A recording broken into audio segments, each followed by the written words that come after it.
সম্ভোগকায়া ডাকিনীর খোঁজে ডাকিনী শৈলে পাড়ি দিয়েছিল ঈশান। তমালগড়ে সাপমোচন যে অদৃষ্টে আরও একটা অভিশাপের বীজ বপন করেছিল তা বোধহয় সে নিজেও বুঝতে পারেনি। নিজের পরিবারকে বাঁচাতে ঈশান এবার উপস্থিত হয় মগপাড়ায়। দেখা হয় রাজেন মগের সঙ্গে। এই মগপাড়া তথাকথিত আর 5টা গ্রামগঞ্জের মতো নয়। বলে নাকি তন্ত্র, কালো জাদু, সমস্ত রকম অপশক্তির পীঠস্থান এই জায়গা। নানাবিধ ঘটনাকে অতিক্রম করে যখন ঈশান ডাকিনী পর্বতের দিকে অগ্রসর হতে যায় তখন প্রকৃতিও সেই সময়ই সাবধানবাণী পাঠায়। রাজেন মগ মানুষের বেশে এক পিশাচ মানব, সেই আসলে ডাকিনীর চর।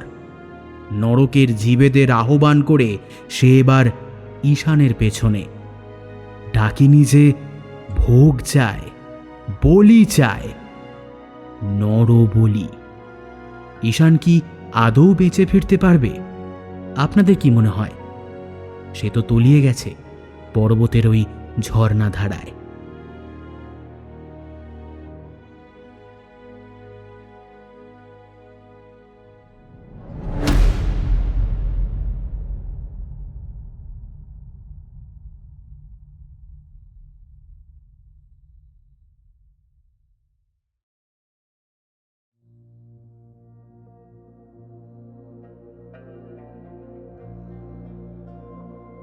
ঈশানের যখন হুঁশ ফিরেছে তখন সূর্যের আলোয় চারিদিকে আলোকিত। তখনও চোখ বন্ধ। হঠাৎ মনে হলো তার গা ঘেঁষে কোনো প্রাণী তার গা শুঁকছে। ধীরে ধীরে চোখ খুলেই দেখল তার মুখের কাছে মুখ বাড়িয়ে আছে একটা কালো কুকুর। ওকে চোখ খুলতে দেখে কুকুরটা বুঝি খুশি হলো। হাঁ করে প্রবল বেগে লেজ নাড়তে আরম্ভ করলো সেটা। উঠতে গেল ঈশান, কিন্তু পারল না। শরীরটা বড্ড ব্যথা, পায়ের দিকটা টনটন করছে। সেদিকে তাকাতেই অবাক হলো ঈশান। একটা ঝাঁকড়া চুলো কিশোর বয়সী ছেলে, বয়স বড়জোর 14 কি 15 হবে, ওর পায়ের কাছটায় বসে আছে। শুধু বসে নেই, কি সব লতা পাতার মতন চেপে চেপে তার রস লাগাচ্ছে পায়ের উপর। ঈশান ব্যস্ত হয়ে উঠতে গেল, কিন্তু পারল না। ছেলেটি তার দিকে তাকিয়ে হাসল। গায়ের রংটা কালো, হ্যাংলাটে শরীর, উদম গা, পরনে লাল গামছার মতো লম্বা এক টুকরো কাপড়, পাশে রাখা চিকন বাঁশের লাঠি। ছেলেটির দাঁতগুলো আশ্চর্য রকমের সাদা। হাসলে মনে হয় কালো মেঘের ফাঁকে নিষ্কলঙ্ক চাঁদ উকি দিচ্ছে। ছেলেটি বলল, থাক, শুয়ে থাকো, উঠতে হবে না। কে রে তুই? নাম কি তোর? আমার নাম কালু। এটা ছাড়া আর কোনো পরিচয় নাই। থাকিস কোথায়? কোথাও না, মানে? ঘুরে বেড়াই। এক জায়গায় থাকতে ভালো লাগে না, তাই ঘুরে ঘুরে থাকি। গতকাল রাতেও এদিকটায় আসছিলাম, দেখলাম তুমি গড়িয়ে পড়েছো। পড়লে গিয়ে ওই পাহাড়ি ঝরার জলে। কতক্ষণ মা মা করে কাঁপলে, তারপর অজ্ঞান। সেই থেকে বসে আছি তোমার হুঁশ ফেরার অপেক্ষায়। পুরো রাত ঘরে যাসনি? ঘরের কেউ চিন্তা করবে না?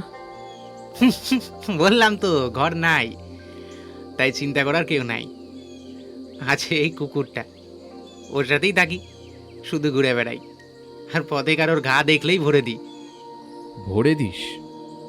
হ্যাঁ, ওটাই আমার প্রিয় কাজ, ঘা ভরে দেওয়া। তোমার ঘাও ভরে যাবে, এই লতার গুণ অনেক। তুই লতার গুণও জানিস? জানি মানে, এই বনের সব ওষুধি লতা পাতা আমার চেনা। সে বাদ দাও, তুমি শুয়ে থাকো। ঈশান আবার চোখ বুজে থাকে। আসন্ন বসন্তের মৃদু মধুর বাতাসে ওর গা জুড়িয়ে যায়। আস্তে আস্তে আবার ঘুমিয়ে পড়ল সে। আর ঘুম যখন ভাঙল তখন পশ্চিম দিক থেকে গেরুয়া আলোর মুখে পড়ছে। ঈশান উঠে দাঁড়ালো। না, গায়ে কোনো ব্যথা বেদনা তো নেই, পাটাও ঠিকঠাক। আচ্ছা, ওই কালু নামে কেউ সত্যিই এসেছিল, নাকি ঘুমের ঘরে স্বপ্ন দেখছিল? স্বপ্নই যদি হবে তবে তার শরীর তো ছড়ার জলেই পড়ে থাকার কথা, অথচ সবটি স্বপ্ন মনে হচ্ছে এখন।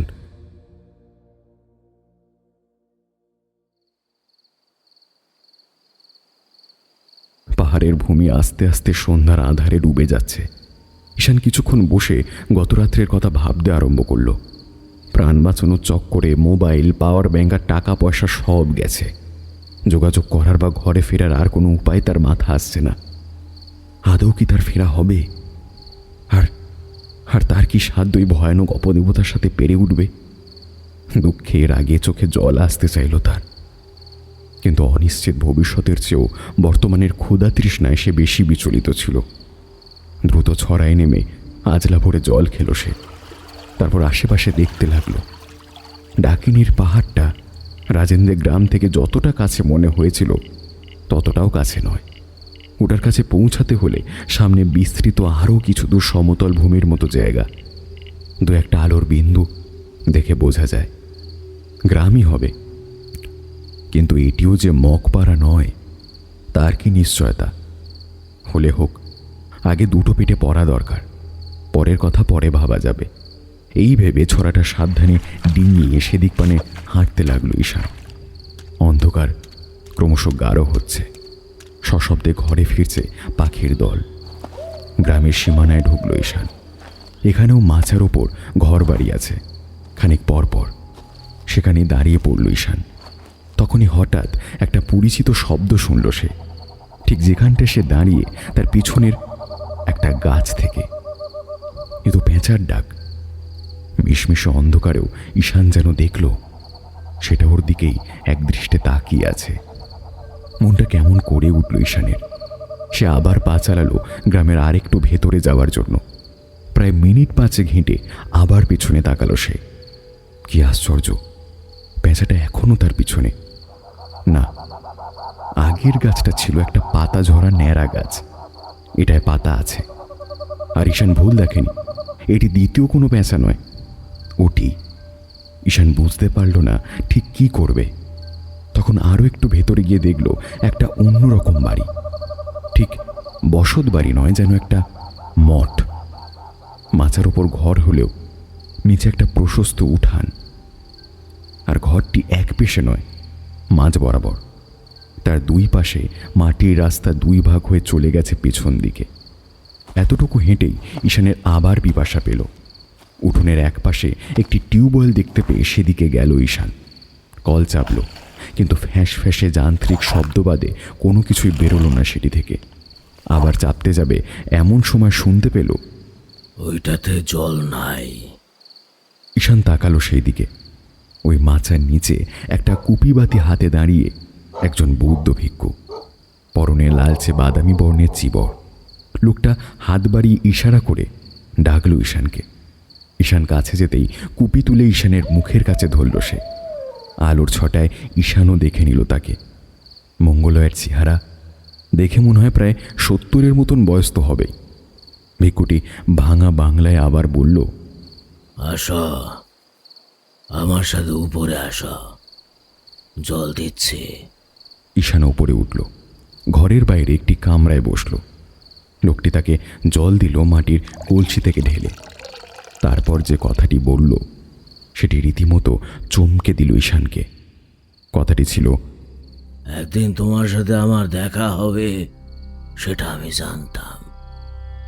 আমার মনেও ডাকতেছিল আজকে তুমি আসবা।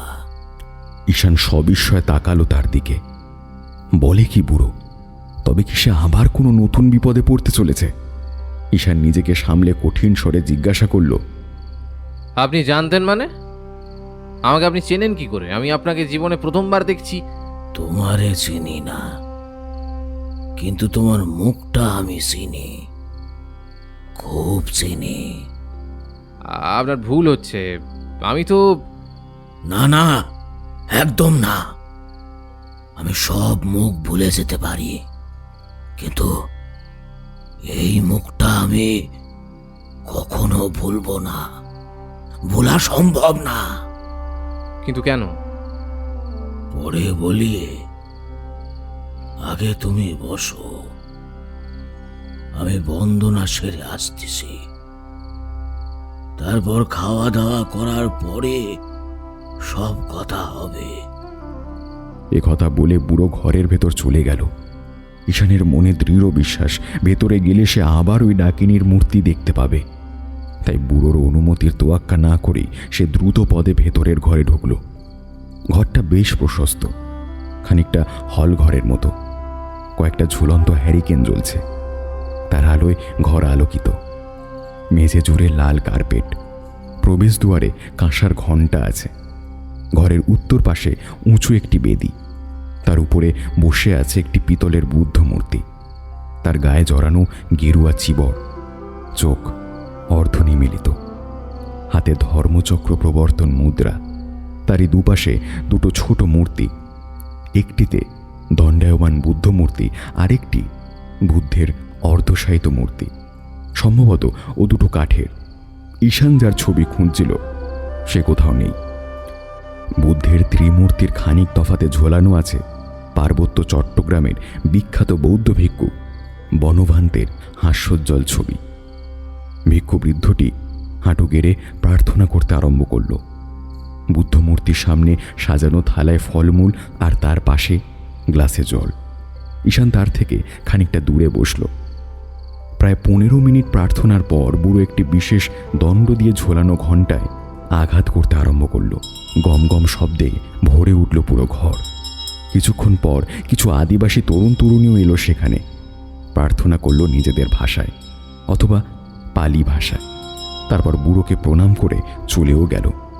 বুড়ো ফলের থালা আর গ্লাস নিয়ে রাখল ঈশানের সামনে। তারপর বলল, খাও। ঈশানের খিদেও ছিল, তাই সংকোচের বালাই না করে খেতে লাগলো। খেয়ে দিয়ে খানিকক্ষণ চোখ বুজে বসে রইল সে। তারপর জিজ্ঞেস করল, আপনি বলছিলেন ওই মুখটা খুব চেনা, কেন বলুন তো? বুড়ো গম্ভীর মুখে বলল, বলতেছি বাবা, শোনো। বুড়ো বলতে আরম্ভ করে, এই গ্রামের বড় গুণিন ছিল ধুরুং মগ, যার ভূত তাড়ানোতে তার জুড়ি ছিল না। পুরা গ্রাম ওকে ভয় পাইত, ভক্তিও করত। পরিবারে ছিল তার বউ আর এক ছেলে নিয়া। সব ঠিকই চলতেছিল, কিন্তু গুণিন ওঝার মাথাতেও ভূত চাপে বাবা, লোভের ভূত। একদিন তার মাথায় ভূত চাপলো, সে ডাকিনী সিদ্ধ হবে। শুধু তার পাড়ায় নয়, পুরা রাঙামাটি, পুরা চিটাঙে ওর নাম রুটবে। শহর থেকে মানুষ আসবে বান মারতে, ভূত ছাড়াতে, আর টাকা পয়সা আয় হবে অনেক। আর ডাকিনী সিদ্ধ হওয়ার সবচাইতে সোজা রাস্তা ছিল ওইদিকে থাকা দাহিনীর পাহাড়ে গিয়ে সাধনা করা। কিন্তু চাইলেই ওই পাহাড়ে কেউ যাইতে পারে না। আগে ওই পাহাড়ের পাহারাদার পিশাচগুলোকে বলি দিয়ে খুশি করতে হয়, আর বলিটা দিতে হয় ভয়ানক ভাবে। একজন পুরুষ মানুষের লাশ লাগে, তাও তাও সাধারণ লাশ না, জলে ডুবা লাশ। তার চোখের কোটর, নাকের গর্ত, কানের ছিদ্র, মুখে পোড়া মাছের টুকরো গুজে নৈবেদ্য দিতে হয় ওদের উদ্দেশ্যে। নির্দিষ্ট মন্ত্র জপ করে ওদের আহ্বান করে কোনো কাল বেলা বা বার বেলার সময়ে ওদের নিবেদন করতে হয়। ওরা ভোগ পেলেই স্বপ্নে দেবী আসে, এসে অনুমতি দেয়। ঈশান রুদ্ধশ্বাসে শুনছিল। বুড়ো একটু বিরতি নিতেই বলল, তারপর? দরিয়ার পারে এরকম লাশ পাওয়া সোজা, কিন্তু পাহাড়ে কঠিন।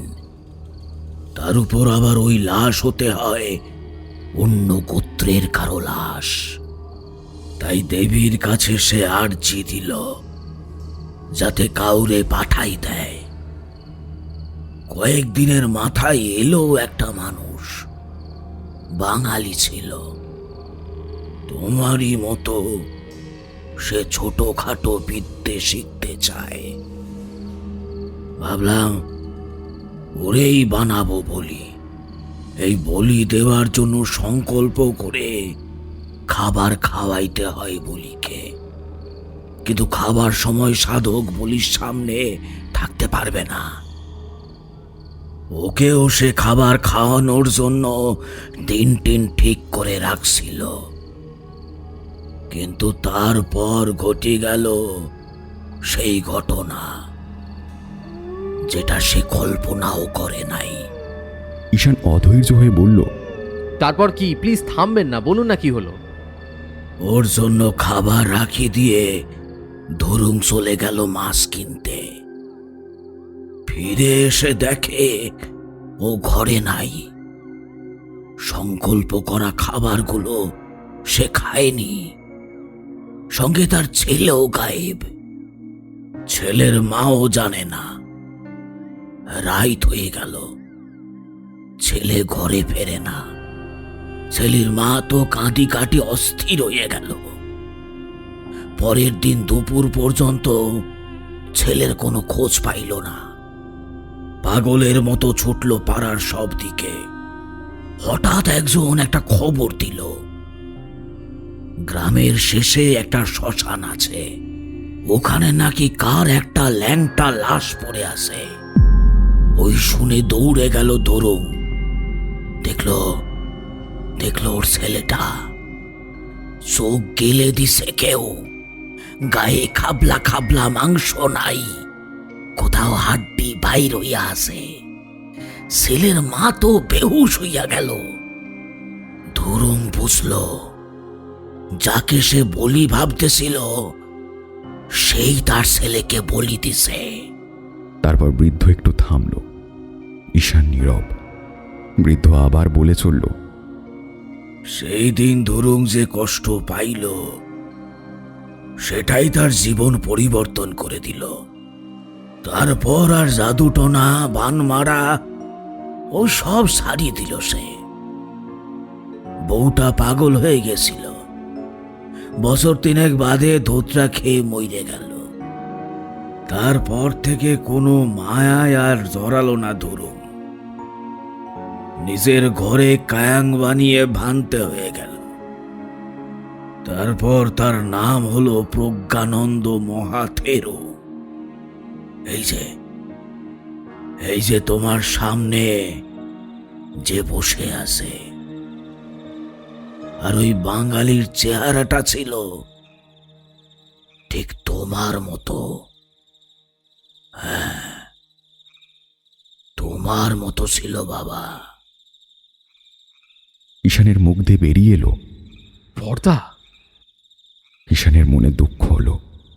হাত জোর করে বলল, আমার দাদার কারণে আপনার এত বড় ক্ষতি হয়ে গেল, তার জন্য আপনি আমাকে শাস্তি দিন। শাস্তি?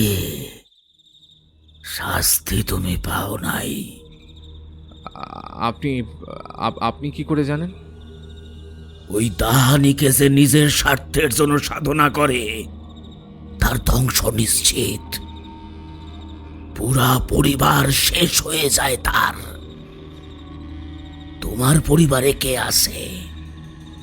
নেই বাবা, একমাত্র পালিত কন্যা ছাড়া কেউ নেই। তাহলে আর কি আছে বলো?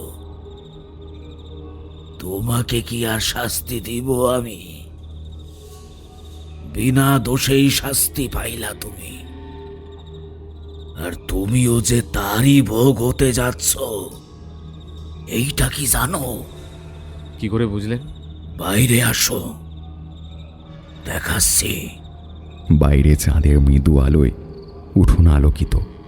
সেখানে গিয়ে বুড়ো আঙুল দেখালো একটি গাছে। ঈশান অবাক হয়ে দেখল, এই তো সেই পেঁচাটা। ঈশান সব প্রশ্ন দৃষ্টিতে তাকাতেই বৃদ্ধ বলল, ওই পেঁচাটা তার পিছনে পিছনেই উড়ে যে দাহানির ভোগ হয়। প্রতিটা গ্রামবাসী জানে সে কথা, তাই কেউ তোমার সাথে কথাও বলবে না। আপনি বললেন যে আমি ভান্তে সন্ন্যাসী মানুষ, আমার কিসের ভয়? তোমাকে তো যেতেই হবে ওই পাহাড়ের দিকে।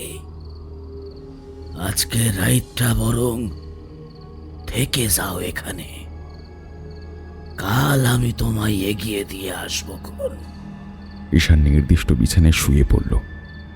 না, শরীরটা আর চলছে না, ঘুম দরকার, একদম গাঢ় ঘুম।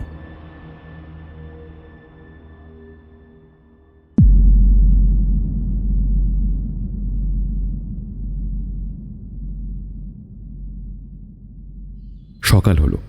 ঈশানকে চা দিল সেই বুড়ো ভান্তে। চা খেয়েই বলল, আজ তবে উঠি বাবা। একটু সবুর করো, একটা জিনিস দেওয়ার আছে। জিনিস? দাঁড়াও ওইখানে, আমি নিয়ে আসি। এই বলে বুড়ো ভেতরে চলে গেল। মিনিট দুয়েক পরে ফিরে এলো হাতে কিছু একটা নিয়ে। সেটি ঈশানের হাতে দিল। ঈশান হাতে নিল সেটি, একটি মাঝারি আকারের শঙ্খ, হালকা নীলাভ সাদা। ঈশান হাতে নিয়ে উল্টে পাল্টে দেখল সেটা। বুড়ো বলল, অনেক অনেক বছর আগে আমার ঠাকুরদারও ঠাকুরদাকে এটা দিছিল এক তান্ত্রিক। তান্ত্রিক? সে নাকি দূর থেকে আসছিল, তাকে আশ্রয় দিছিল উনি, তাই খুশি হয়ে এটা দিছিল। এইটা সঙ্গে রাখলে নাকি কোনো ভূত প্রেত পিশাচে কিচ্ছু করতে পারে না। আচ্ছা, সেও আপনাদের মতো মগ ছিল নাকি? না বাবা, সে বাঙালি ছিল, তোমাদের মতন। কিন্তু তারপর একটা অদ্ভুত ঘটনা ঘটে। কি ঘটনা? এই গ্রামের শেষে একটা শ্মশান আছে, যেখান দিয়ে দাহারির পাহাড়ে রাস্তা শুরু হয়। ওই তান্ত্রিক শ্মশানের একটা গাছতলায় বসে কি সব সাধনা করতেছিল। তা হঠাৎই ঠাঁডা পড়ে সে মরে যায়। ঠাডা মানে বাজ? ঈশান চমকে ওঠে। বলে কি? জায়গাটা দেখার জন্য মনে মনে কৌতূহল হলো তার। অবশ্য পাহাড়ে যাওয়ার পথেই পড়বে সেটা। ঈশান রওনা দিল, সঙ্গে বুড়ো ভান্তে। দুজনেই বুড়োর মঠ বা ক্যাংয়ের বাম পাশের রাস্তা ধরে হাঁটল প্রায় ৮ মাইলের মতো।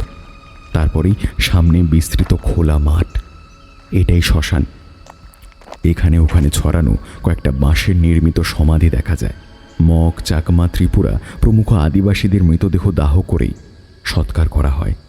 মাঠের এক কোণে একটি বড় গাছ।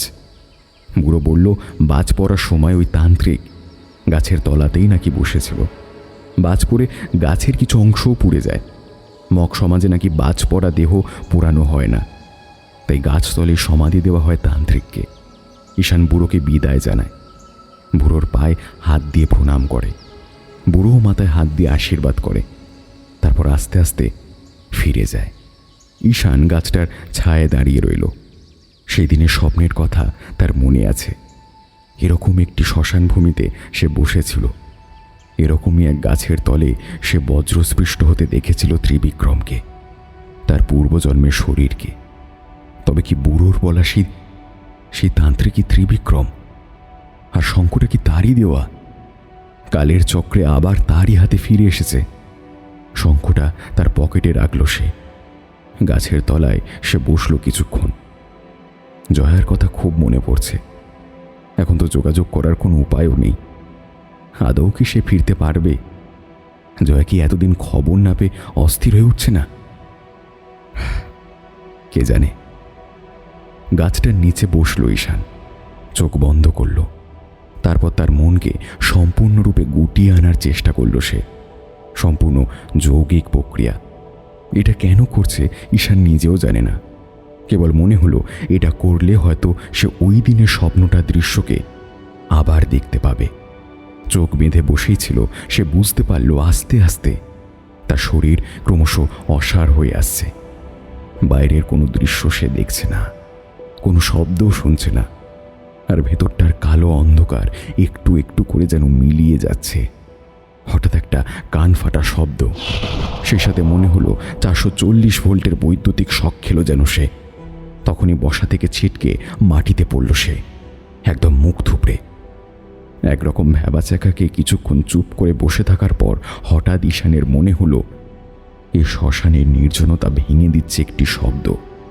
প্রথমত পায়ের তলায় শুকনো পাতা পড়ে যেমনটা মরমর হয়, তেমনই শব্দের সাথে নুপুরের শব্দ গাছের ডান দিক থেকে আসছে। সেদিকে তাকিয়ে দেখল একটা মেয়ে হেঁটে আসছে।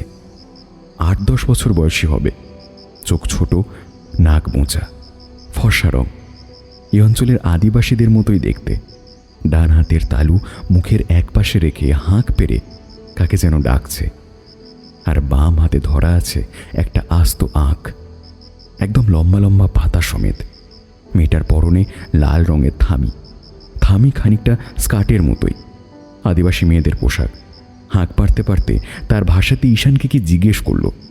ঈশান কিছুই না বুঝে হাবার মতো চেয়ে রইল। তারপর সে ভাঙা বাংলায় বলল, এদিক দিয়ে একটা সাদা রঙের দড়া দেখছো?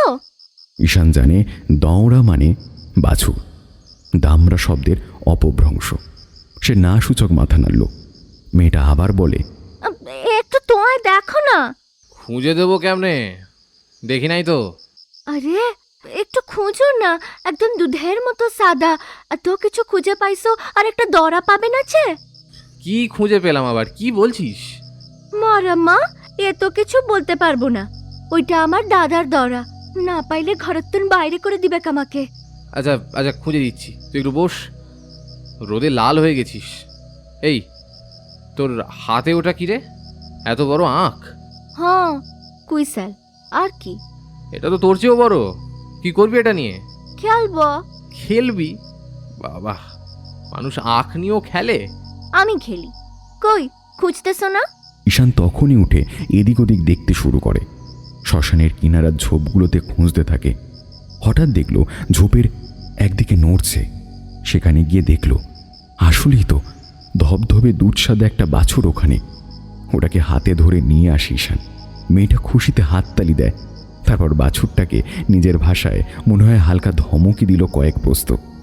ঈশান কিছুক্ষণ মুগ্ধ হয়ে ওদের দেখে। এবার জিজ্ঞেস করে, নাম কি তোর? আমার নাম আলোপি, মায়ের নাম ময়না, বাবার নাম গিরি, দাদার নাম কানু। ওরে বাপরে, তো পুরো ফ্যামিলির নাম বকছে রে।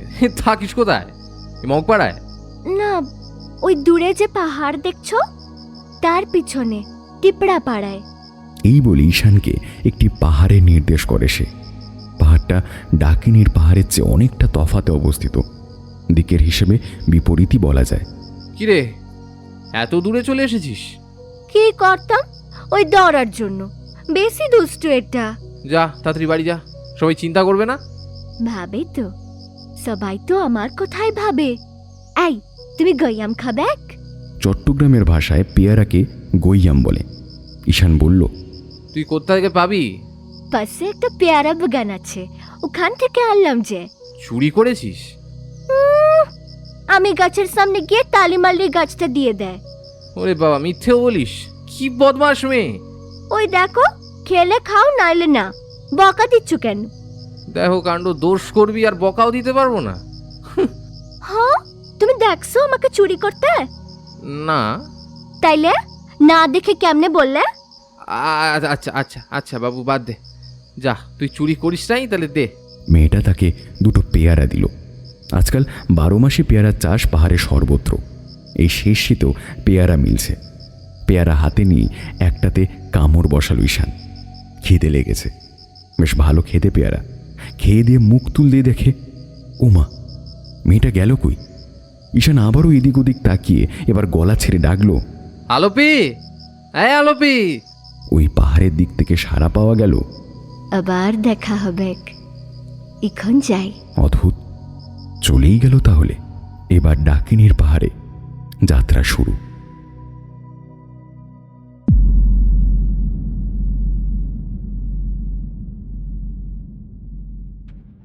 গাছটার পিছনে নেমে গেছে সরু পথ। পথটা ঢুকছে একটা গুহায়, আর গুহাটি সংলগ্ন হয়ে আছে পাহাড়েরই পাদদেশে। তবে যাত্রা আরম্ভ হোক। আয়ম্বরম শুভায় ভাবতু। ঈশান এগিয়ে চলল। গুহার মুখে সে উপস্থিত। বাইরে তখন প্রায় মধ্য দুপুর, অথচ ভেতরটা কি নিকষ কালো। বাইরে সমগ্র আলো কেউ যেন শুষে নিয়েছে। ঈশান ধীরে ধীরে ঢুকতে লাগলো। ওর কেবলই মনে হতে লাগলো এটি কোনো গুহা নয়, কোনো পিশাচের হাঁ করা মুখ। ভেতরে গেলে আর বাইরে আসার উপায় নেই। ভেতরটায় কেমন বীভৎস দুর্গন্ধ, অনেকটা মাছ মাংস পচার গন্ধ। গন্ধে বমি আসতে চাইল ঈশানের। হাঁটতে হাঁটতে ঈশানের পায়ে লাগছিল কি সব। দেখা না গেলেও বোঝা যায় এগুলো অর্ধগলিত শব কিংবা কঙ্কাল। সাধারণত এরকম শবের ওপর ভনভনিয়ে মাছি ওড়ে, কিন্তু এখানে কোনো মাছি নেই। গুহাটা মৃদু কেঁপে উঠল। ঈশান পেছন ফিরে দেখল যে পথে সে প্রবেশ করেছিল সেটি আস্তে আস্তে বন্ধ হয়ে যাচ্ছে। গেলে যাক, ঈশান করবেই বাকি। দাঁড়িয়ে দাঁড়িয়ে কেবল দেখল। সম্পূর্ণ দরজা বন্ধ হতেই ঘটল আর এক অবাক কাণ্ড।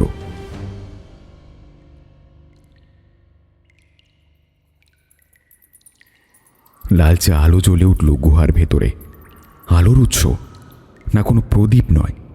ঈশান দেখল তার পায়ের নিচে পড়ে থাকা গলিত শব আর কঙ্কালের খোলা অক্ষিকটকের থেকে বেরোচ্ছে সেই লাল আলো। সবগুলো খোলা চোখে চেয়ে আছে ঈশানের দিকে। কি বিশ্রী ওদের চাউনি! ঈশান থমকে দাঁড়ালো। ওই মুহূর্তে যেন সে নরকের বাসিন্দা, ভূলোক থেকে সোজা নরকে চলে এসেছে। হঠাৎ প্যান্টের বাম পকেটে একটু অন্যরকম অনুভব করল ঈশান। কিছু যেন ফোঁটায় ফোঁটায় গড়িয়ে পড়ছে। সেখানটায় হাত গলিয়ে বাইরে আনতেই দেখল সেই শঙ্খটা কেমন আইসক্রিমের মতন গলছে ওটা। কিন্তু কোনো কঠিন বস্তু গলার সময় উত্তপ্ত হয়েই গলে। এটা তো রীতিমতো বরফের মতো ঠান্ডা। ক্রমশ গলন্ত শঙ্খটা এতটাই ঠান্ডা হয়ে গেল যে ঈশানার হাতের তালুতে ধরে রাখতে পারল না। ফেলে দিতে বাধ্য হলো সে।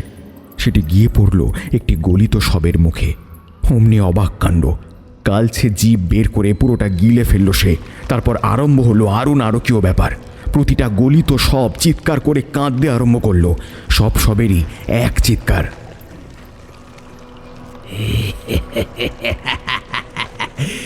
মুক্তি, মুক্তি, মুক্তি দে, মুক্তি।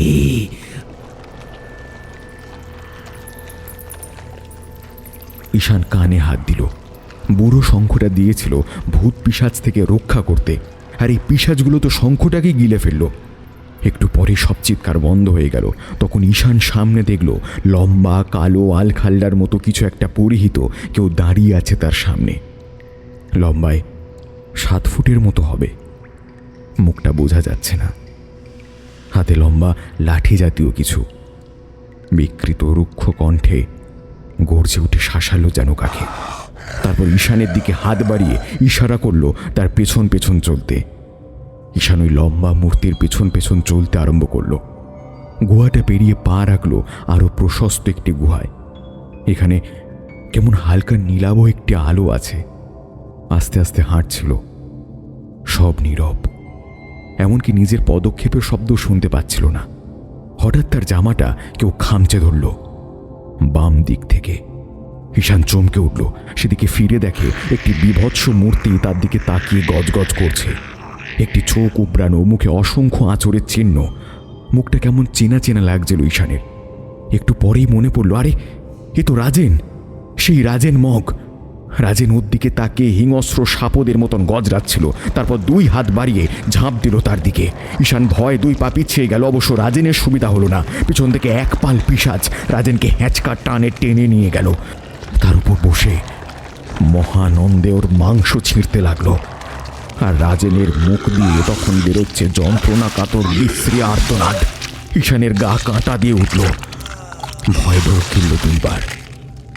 লম্বা আলখাল্লা পরা মূর্তিটি লাঠির বাড়ি দিল মাটির ওপর। সেটি শুনে সম্বিত ফিরল ঈশানের। আবার চলতে আরম্ভ করল। চলার পথের দুপাশেই দেখল এরকম দৃশ্য। বুঝতে কষ্ট হয় না, এরা তারাই যারা সংকল্প করে নৈবেদ্য দিতে পারেনি। এরা কি মৃত নাকি জীবিত অবস্থাতেই ভোগ করছে সব, কে জানে।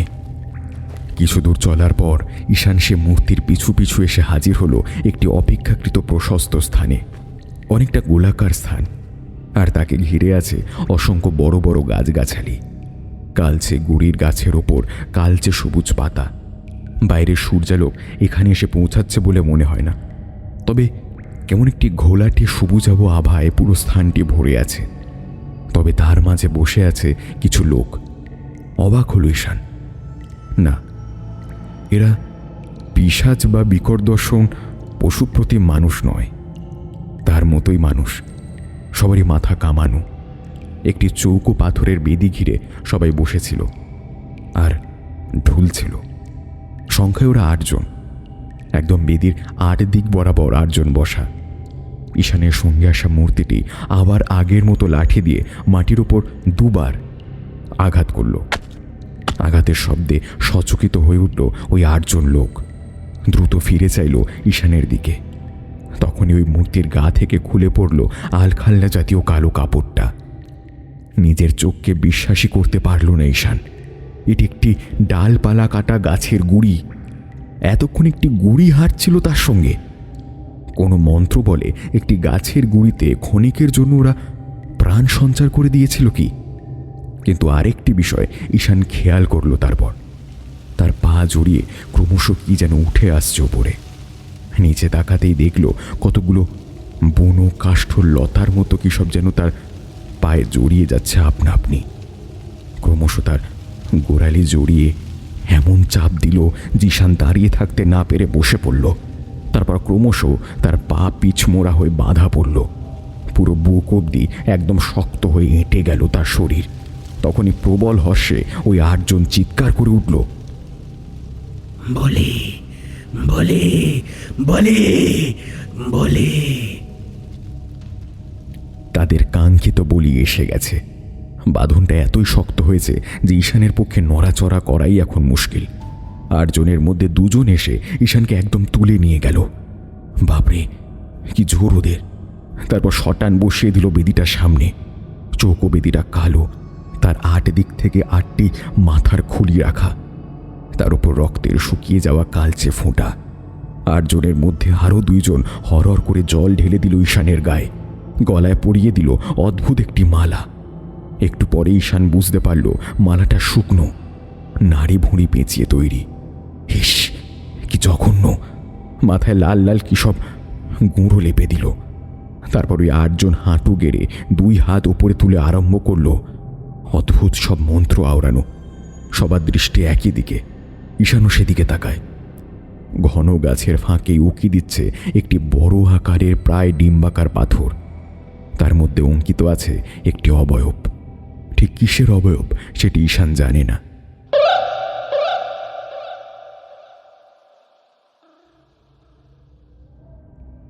ওরা বেশ কিছুক্ষণ মন্ত্র আউড়ে চলল সেদিক পানেছে। তারপর হঠাৎই কেমন যেন নিস্তেজ অবসন্ন হয়ে লুটিয়ে পড়ল মাটিতে। ঠিক কি হচ্ছে কিছুই বুঝতে পারল না ঈশান। ফেল ফেলিয়ে চেয়েই রইল সে। ওরা মাটিতে লুটিয়ে আছে এখনো। তখন ঈশানের চোখ গেল আর একটি জিনিসে। বেদির পাশে যে একটি চকচকে কুঠার দাঁড় করানো আছে সেটি তার খেয়ালই ছিল না। ঈশান মনে মনে ভাবল বাঁধনটা খোলার চেষ্টা করবে কি। ওরা যেভাবে নিস্তেজ হয়ে আছে মনে হয় না শীঘ্রই উঠবে। তাই আস্তে আস্তে গা ঘষে ঘষে সে কুঠারের দিকে এগোতে লাগল। তবে ঈশানকে ভুল প্রমাণিত করেই ওরা একে একে জেগে বসল।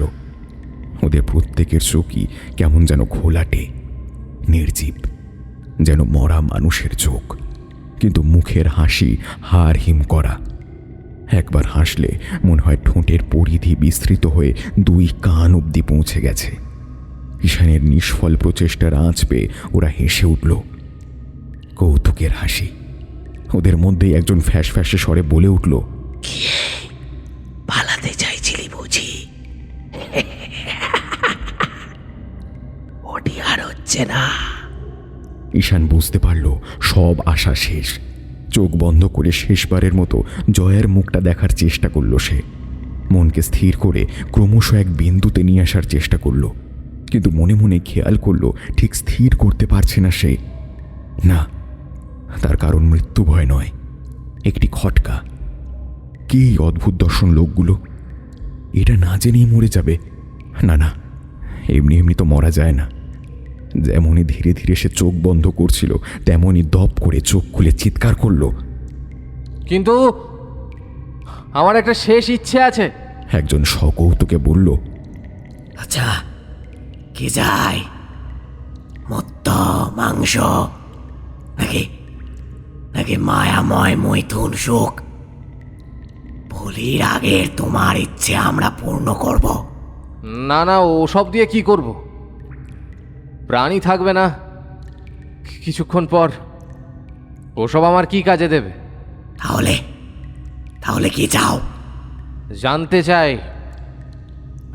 চাই তোমরা কে, এখানে কি করে আছো, কোন উদ্দেশ্যে আমাকে বলি দিচ্ছ? বটে, আমাদের সম্বন্ধে জানতে চাও তবে? হ্যাঁ, না জেনে মরলে আমার আফসোসের সীমা থাকবে না। বেশ বেশ, তবে শোনো। সে বহুকাল আগের কথা। বাংলায় তখন দেবপালের রাজত্ব। গৌড় দেশে ছিল এক তান্ত্রিক সম্প্রদায়। তন্ত্রের প্রবৃত্তি মার্গী ছিল তাদের জীবন। পঞ্চমকারের বাহ্যিক সাধনকে তারা জীবনের ব্রত করেছিল। তাদের উপাস্য ছিল উন্মত্ত ভৈরব, যার নৈবেদ্য ছিল মদ্য আর দগ্ধ মাংসখণ্ড। তাদের নিজস্ব তন্ত্র ছিল, নাম ছিল ভূত ডামর। তাদের ক্ষমতা ছিল অপার। দুঃখী দরিদ্ররা তাদের শরণে এসে তন্ত্রের সাধন করত। বিনিময় বশীকরণ মোহন শিখে অচিরেই তারা তাদের দুর্দশা দূর করত। তারা বলি দিত উন্মত্ত ভৈরবের উদ্দেশ্যে, তাও নর বলি। তাদের কাছে বলির জন্য কোনো ভেদ ছিল না। পুরুষ, নারী, কিন্নর, শিশু সকলেই ছিল বলির যোগ্য। কিন্তু হঠাৎ রাজশক্তির আঘাত এলো তাদের ওপর। তাদের অবাধ মদ্য সেবন, নির্বিচারে নরবলি, কুমারীদের বশীকরণ করে মৈথুন সাধনাকে অপরাধ গণ্য করা হলো। আর রাজশক্তির সঙ্গে যুক্ত হলো বৌদ্ধ, শৈব আর চর্চিকার উপাসকেরা। তার কারণ ছিল একটাই, ভূত ডামরে সকল দেবদেবীর ঊর্ধ্বে দেখানো হয়েছিল উন্মত্ত ভৈরবকে। শৈবরা মানত উন্মত্ত ভৈরব শিবের একজন অংশাবতার মাত্র, আর চর্চিকার পূজারীরা তাকে চর্চিকার অষ্টভৈরবের একজন বলে মানত, যে কিনা চর্চিকার আজ্ঞাবহ অনুচর মাত্র। স্থানে স্থানে শাস্ত্রার্থ আরম্ভ হল। শাস্ত্রার্থে পরাস্ত এবং অপমানিত হয়ে ক্রমশই ডামরি তান্ত্রিকেরা নির্বাসিত হতে থাকে। অপমানিত ডামরিরা প্রতিশোধ নিতে থাকে অর্জিত মারণ শক্তি দিয়ে। কিন্তু ক্রমশ সেসব ফাঁস হয়ে যায়, আর রাজদণ্ড নেমে আসে তাদের ওপর।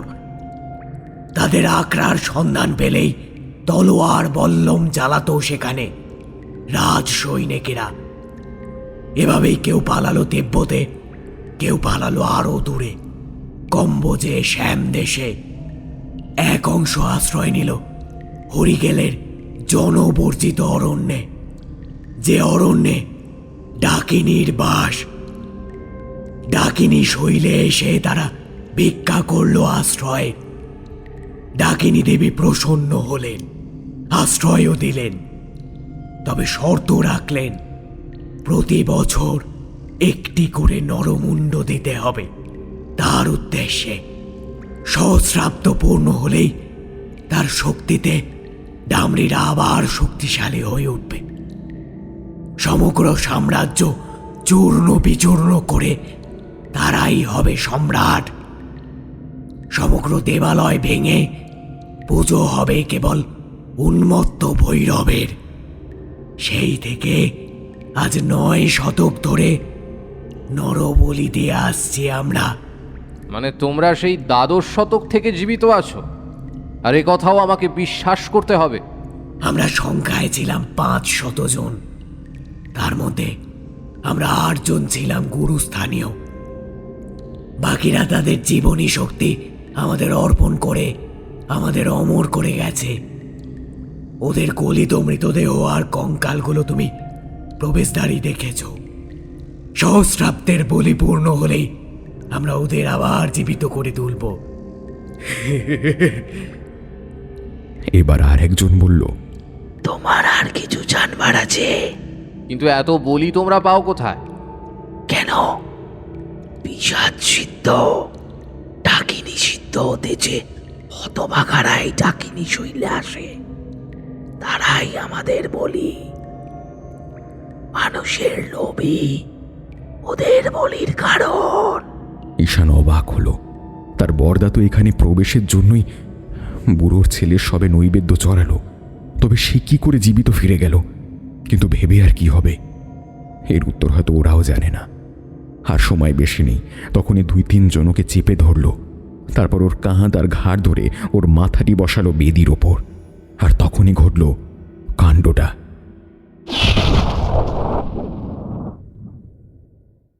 চুম্বকের সমমেরু সামনাসামনি রাখলে যেমন বিকর্ষণ হয়, তেমনই যেন বিকর্ষণ হলো ঈশানের সেই বেদির প্রতি। গলাটা বেদির উপর রাখার চেষ্টা করতেই সে ছিটকে গেল সজোরে। ওরা এবার 7 জন মিলেই আবার চেষ্টা করল ওকে চেপে ধরে, কিন্তু দৃশ্যপট তথই বচ। এবার একজন এসে তার সামনে ক্রোধে উন্মত্ত হয়ে জিজ্ঞেস করল, তোর শরীরে এমন কিছু সংস্পর্শ আছে যা তোকে রক্ষা করছে? কি সেটা বল। বিশ্বাস করো, আমার সাথে এরকম কিছু নেই। বুড়ো একটা শঙ্খ দিয়েছিল, সেটাও গুহায় ঢোকার মুখে গলে গেছে। মিথ্যে বলছিস? মিথ্যে? মরার সময় কেউ মিথ্যে বলে না। কোনো কবচ, রুদ্রাক্ষ এমন কিচ্ছু নেই। হাতে একটা তাগা পর্যন্ত নেই। আবার মিথ্যে? তোর শরীরের দক্ষিণ ভাগেই সে শক্তির আভাস পাচ্ছে। এতক্ষণ ঈশানের মনে পড়ল গুহার মুখে ঢোকার আগে যে ছোট্ট মেয়েটির সাথে দেখা হয়েছিল, যার নাম ছিল আলোপি। সেই তোকে 2টো পেয়ারা দিয়েছিল। একটা খেয়েছিল সে, আরেকটা তো ডান পকেটেই রয়ে গেছে। এই একটা পেয়ারা কি ওদের এত ভয়? ওটা ফেলে দে, এক্ষুনি ফেলে দে।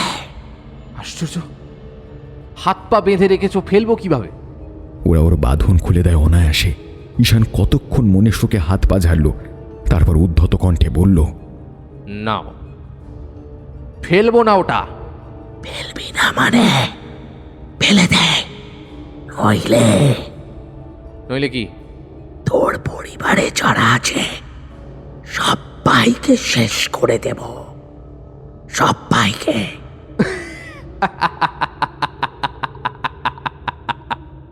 এবার অট্টহাস্যে ফেটে পড়ল ঈশান। একদম আকাশ বাতাস ফাটানো অট্টহাস্য। একজন বিকৃত ফ্যাঁসফ্যাঁসে কণ্ঠে জোরে বলল, হাসছিস তুই? হাসছিস? আসবো না? হ্যাঁ, পরিবার বলতে আমার এক মেয়ে ছাড়া আর কেউ নেই। আর তারও কিছু করার ক্ষমতা তোমাদের নেই। কেন? ডাকিনী বলির নিয়ম আমিও জানি। বলি উপস্থিত হলেই ডাকিনীর কাছে সমস্ত অর্জিত শক্তি বন্ধক রেখে বলির সংকল্প করতে হয়। তোমরাও তাই করেছো। তাই এই ডাকিনী শৈলীর বাইরে কিছু করার সাধ্য তোমাদের নেই। আর সংকল্পের 1 মুহূর্ত অতিক্রান্ত হওয়ার আগে বলি প্রদান করতে হয়, না হলে সংকল্পকারী ডাকিনীর ভোগে পরিণত হয়। তোমরা শেষ, তোমাদের স্বপ্ন শেষ। লোকগুলো এবার মাথা চাপড়ে বুক চাপড়ে বিলাপ আরম্ভ করল। তবে কারো বিলাপ এতটা ভয়ানক হতে পারে কি? শুনেই বুকটা কেঁপে ওঠে। ঈশান বসে আছে তার জায়গায়। তার মনে কেমন একটা আনন্দ হচ্ছে, পৈশাচিক আনন্দ। সে জানে এখন আশেপাশে ঘন হয়ে থাকা গাছের ডালগুলোতে উন্মিলিত হবে জোড়া জোড়া চোখ। তারপর হাম হামলে পড়বে এই 8 জনের ওপর। হলো তাই। গাছ থেকে টপাটপ পড়তে লাগলো কিছু পিশাচ, কুচকুচে কালো তাদের রং, জ্বলন্ত কয়লার মতন লাল চোখ। কারো ডানা আছে, কারো লেজ আছে। তারপর হামলে পড়লো তাদের ওপর। পিশাচগুলোর হিংস্র হুঙ্কার আর 8 জনের তীব্র আর্তনাদের মিশ্রণে আবার নারকীয় দৃশ্য ফিরে এলো যেন। ঈশানের ভয় ঠয় আর কিচ্ছু লাগছে না, পরমানন্দে উপভোগ করছে সে। কিছুক্ষণ পর সবই শান্ত হয়ে গেল আবার।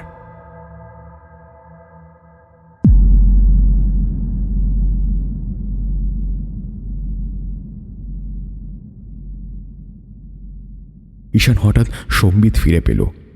একটু আগে কি ঘটল এটা সব আস্তে আস্তে মনে করছিল সে। যা ঘটেছে সে তো ভয়ানক ঘটনা, অথচ ঈশান সহাস্যে তা উপভোগ করল কি করে? আর ডাকিনি বলি দিয়ে এত কথা সেই বা জানল কবে? তবে কি কিছুক্ষণের জন্য তার মধ্যেকার সেই ত্রিবিক্রম জেগে উঠেছিল? এতক্ষণ হাত পা বাঁধা থাকায় বেশ ব্যথা অনুভব করল ঈশান। ক্লান্তিও লাগছে তার। ধপ করে মাটিতে বসে পড়ল সে। তার আশেপাশে সবই এখন নীরব আর শুনশান। শুধু সেই রহস্যময় আবছা সবুজাব আলোটা এখনো জেগে আছে চারপাশে। আর তার সামনে বড় পাথরটি দাঁড়ানো, যার গায়ে আঁকা একটি অস্পষ্ট প্রতিকৃতি। একটু আগের ঘটনাটা সে আরেকবার পুনঃপ্রচার করে নিল মনের মধ্যে। খানিক আগের ঈশান ও এখনের ঈশান যেন একদম ভিন্ন। খানিক আগে ঈশান ছিল কি, নাকি ত্রিবিক্রমের আত্মা ভর করেছিল তার মাঝে? দোষ, আত্মা কেন ভর করবে? সে যদি ত্রিবিক্রমের পুনর্জন্মই হয় তবে তার শরীরে থাকা আত্মাই তো ত্রিবিক্রমের আত্মা। না, বলা চলে তার শরীরটার নামই এখন ঈশান, আগে যেটা ত্রিবিক্রম ছিল। কিন্তু অষ্টাদশ শতকের ত্রিবিক্রম আর আজ 21 শতকের ঈশানের মধ্যে তো পাক্কা 300 বছরের পার্থক্য। তবে এই বিশাল সময়ের মাঝে সে কোথায় ছিল? অন্য কোনো দেহে, নাকি অতৃপ্ত হয়ে ঘুরছিল কোথাও? আর তার দাদাই বা এখানে এসে ফিরে গেল কি করে? মনের মধ্যে হঠাৎ করে অনেকগুলো প্রশ্ন জট পাকিয়ে যাচ্ছে তার। হয়তো আরও কিছু ভাবত সে, কিন্তু ভাবার আগেই নতুন ঘটনার উদয় তার ভাবনায় ছেদ পড়ল। ঈশান অনুভব করল তার পায়ের কাছের মাটি ক্রমশ কাঁপছে। প্রথমে ভাবল এ বুঝি তার শরীরেরই কাঁপন, দুর্বলতার কারণে কাঁপছে। কিন্তু একটু পরেই বুঝল তার অনুমান ভুল। তখন আশেপাশে সব নড়তে দেখল সে। আরেকটি কর্কশ শব্দ তার কানে এলো। মনে হলো কঠিন কিছু ক্রমশ ফেটে ফেটে যাচ্ছে। ঈশান মুখ তুলতেই দেখল সে অদ্ভুত আকৃতি অঙ্কিত শিলাতেই ফাটল ধরছে।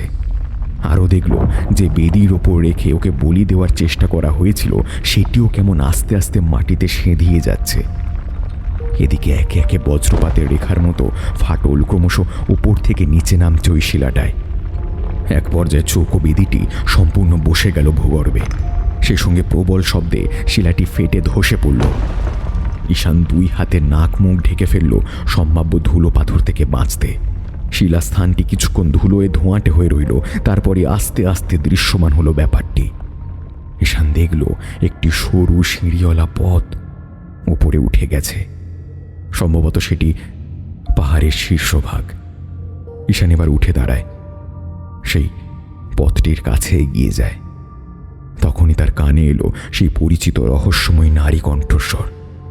তবে ঠিক সামনে থেকে নয়, অনেকটা উপর থেকে। মনে হলো সেই সিঁড়ির উপরিভাগের শেষ প্রান্ত থেকেই ভেসে আসছে কণ্ঠস্বর। হ্যাঁ, সেই ডাকিনীরই কণ্ঠস্বর এটি। প্রথমেই সে মৃদু অথচ হাড় হিম করা অট্টহাস্য। তারপর বলল,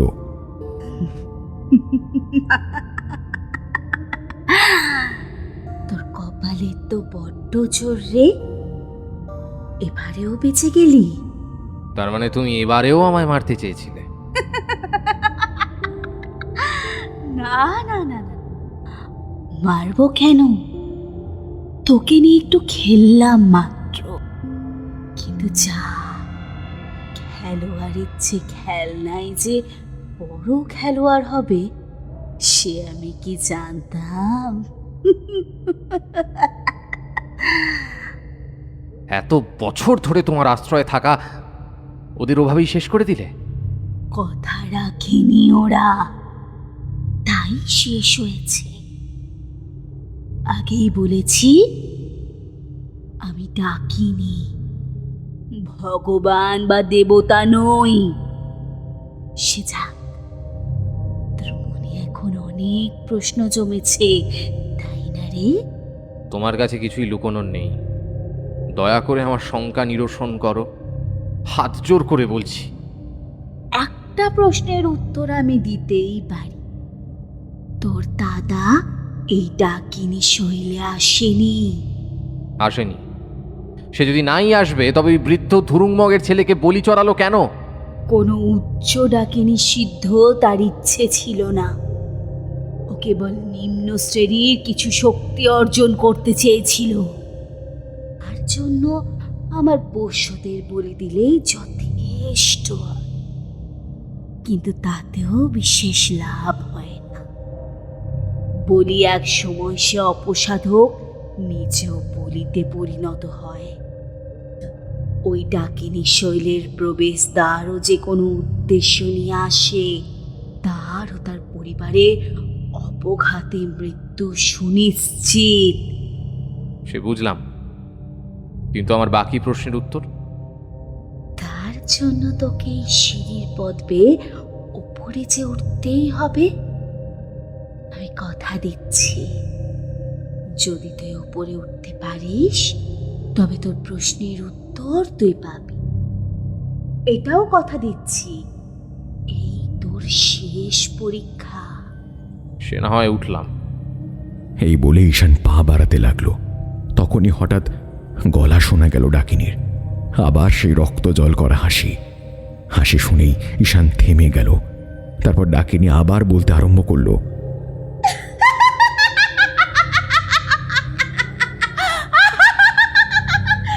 এই তোদের এক দোষ, সব কিছুরই সহজ পথ খুঁজে নিস। ভাবছিস খুব সহজেই সোপান পার করে উঠে আসবি। পারছে দেখ তো ভালো করে, ওগুলোর দিকে ভালো করে দেখ তো একবার।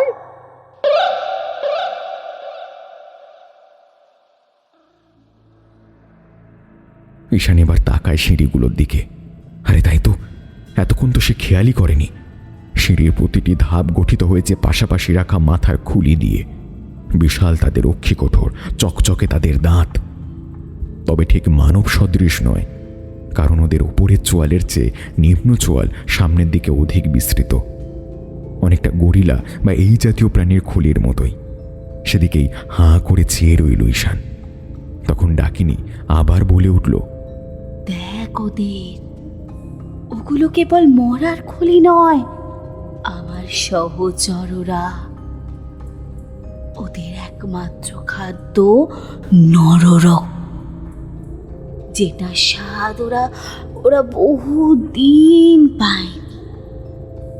কাছেই তো শরীর থেকে এক বিন্দু রক্ত যদি ওদের স্পর্শ করে, তবে তো শরীরকে ছিঁড়ে খুবলে শেষ রক্তবিন্দুটুকু পান করে তবেই ওরা শান্ত হবে। তখন ওদের থামানোর ক্ষমতা আমারও থাকবে না। যদি মৃত্যু সোপান পার করতে পারিস, তবেই তোর প্রশ্নের উত্তর তুই পাবি। নচেত পেশাজনি প্রাপ্ত হয়ে আমারই সহচর হয়ে এরকমই মোড়ার খুলি হয়ে পড়ে থাকতে হবে তোকে। ঈশান এবার ঢোক গিলল। তারপর দ্রুত হাতে পায়ে ভালো করে দেখে নিল কোনো ক্ষতচিহ্ন আছে কিনা। না, মনে হচ্ছে তো নেই। তারপর তার অনুভূতির প্রতিটি রিসেপ্টারকে জোর করে সক্রিয় করে খেয়াল করল কোথাও কোনো কাটা বা ছেঁড়া জাতীয় যন্ত্রণা অনুভব হচ্ছে কিনা।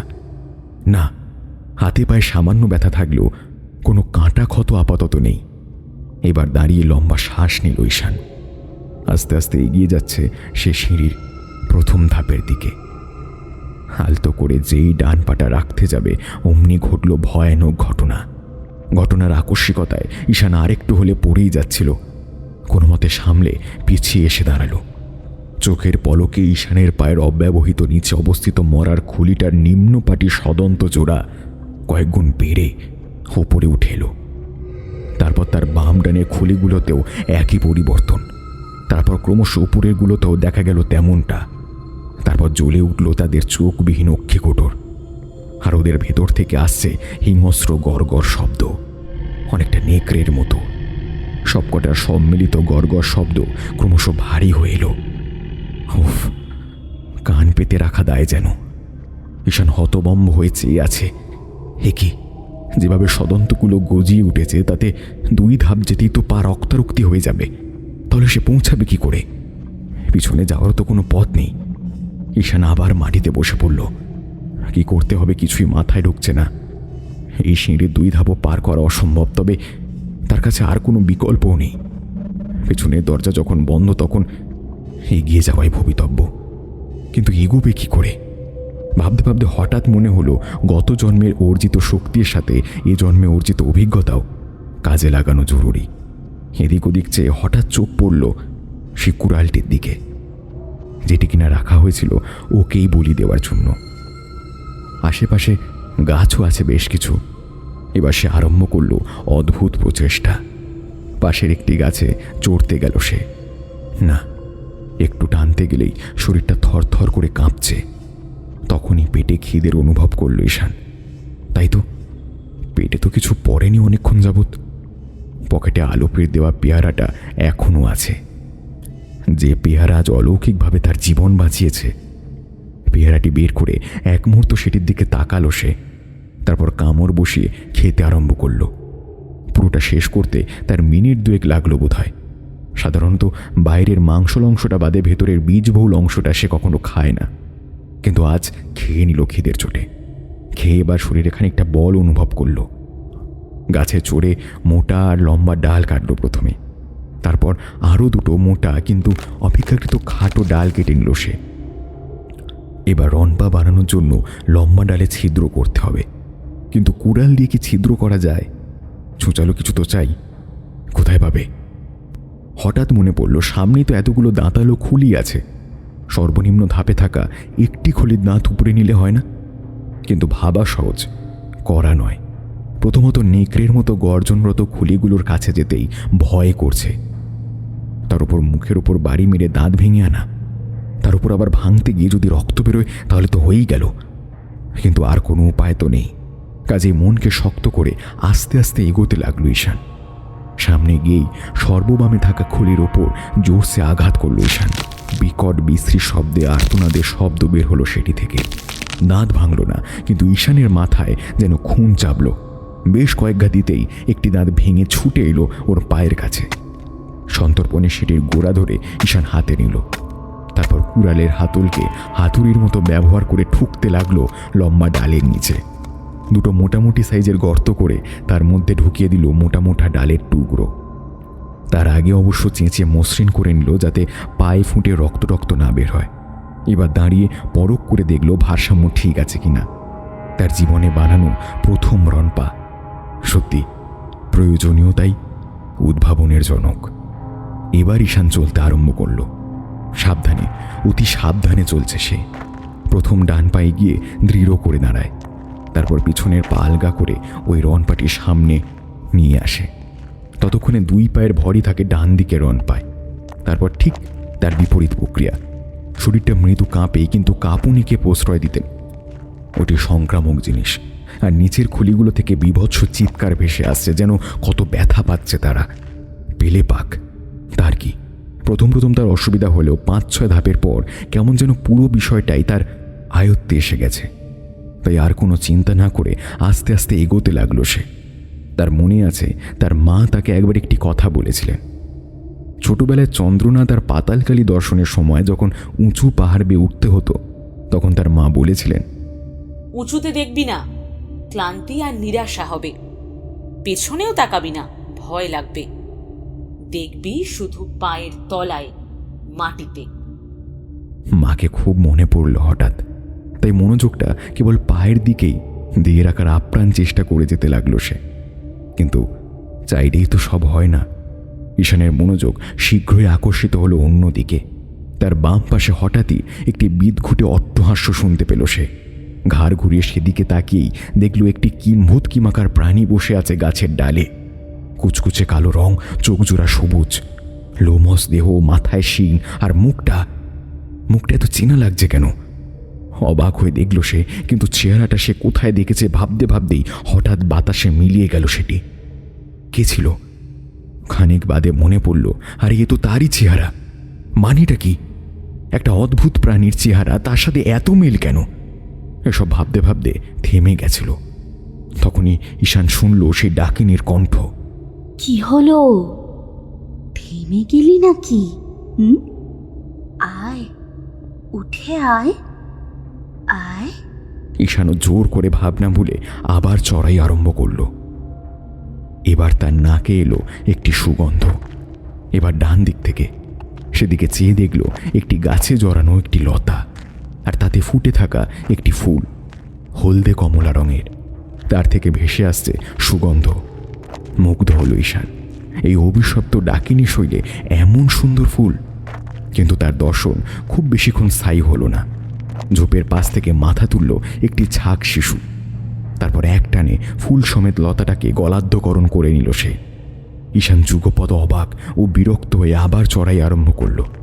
একটু এগোতেই হঠাৎ কানে এলো পরিচিত একটি ভোঁ ভোঁ শব্দ। হঠাৎ মৌমাছির চাকের কাছে গেলে এই শব্দ পাওয়া যায়। আবার মাথা তুলে দাঁড়াতেই সে দেখতে পায় একটি চাক ঝুলছে গাছের ডালে, আর তার চারপাশে উড়ছে মৌমাছি। খুবই সাবধানে আস্তে আস্তে চাকটিকে পার করল সে। যদি ভুলেও একবার হামলে পড়ে ওগুলো তাহলে শেষ। টাল সামলাতে না পেরে ঈশান পড়েই যাবে। টুকটুক করে এগিয়ে চলছিল ঈশান। হঠাৎ কানে এলো হিস হিস শব্দ। সাপ নাকি? হ্যাঁ, সাপই। বাম পাশে একটি গাছ বেয়ে নেমে আসছে একটি বিষধর গোখর সাপ। ঈশান ঢোক গিলল একবার। সে শুনেছিল স্থির হয়ে থাকলে সাপ নাকি জড় পদার্থ ভেবে কোনো প্রক্রিয়া দেখায় না। তাই যথাসম্ভব স্থির হয়ে দাঁড়িয়ে রইল। অবশ্য পা দুটো ঠিকই কাঁপছিল ঠকঠকিয়ে। কয়েক মুহূর্তের ব্যাপার। সাপটি আপন মনে গাছ থেকে নেমে কোথায় অদৃশ্য হয়ে গেল। সেটি আর ঈশান দেখেনি। হাঁফ দিয়ে জ্বর ছাড়ল যেন।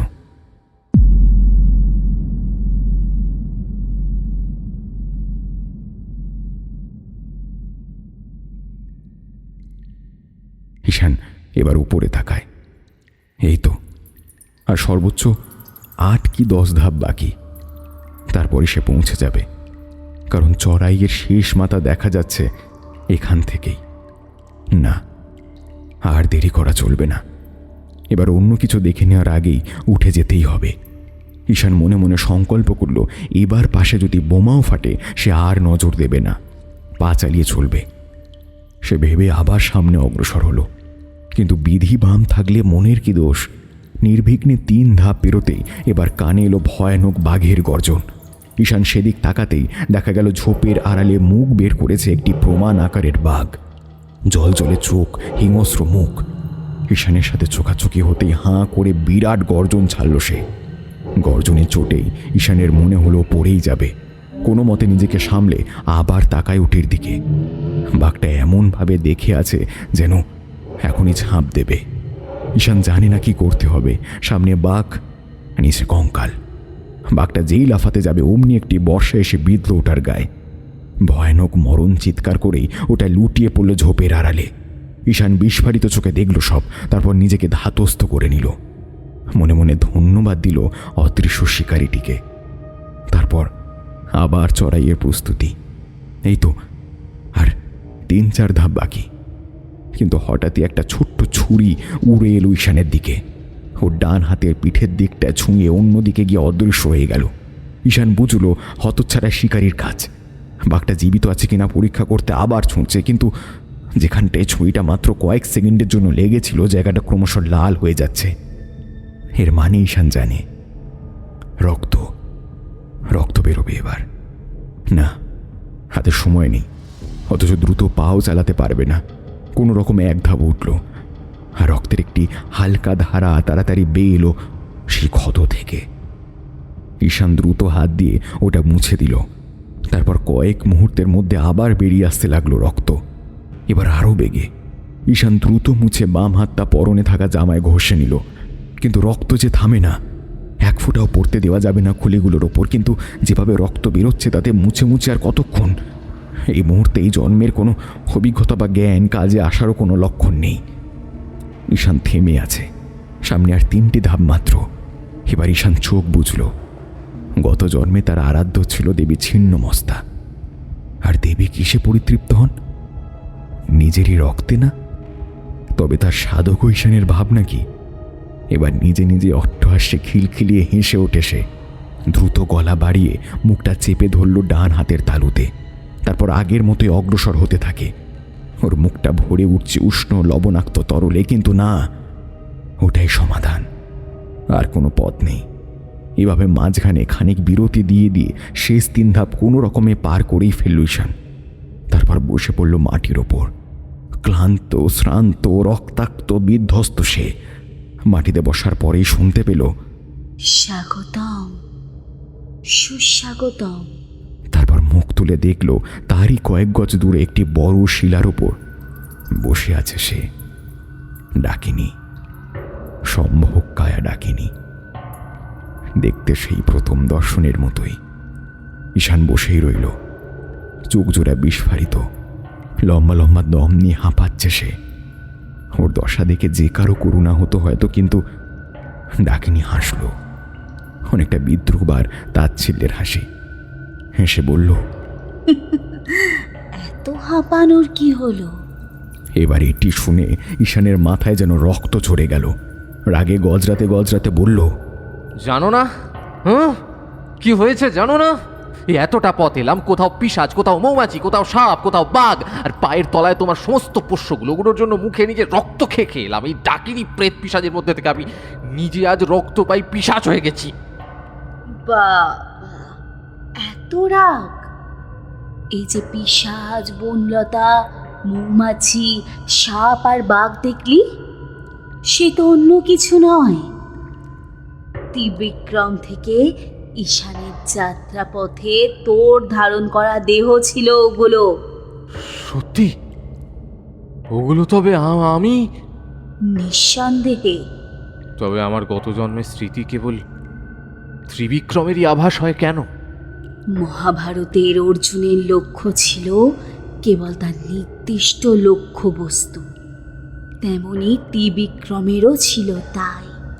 তামসিক তান্ত্র সাধনের ফলে তাকে কিছুকাল পিশাচজনিত অবস্থান করতে হয়।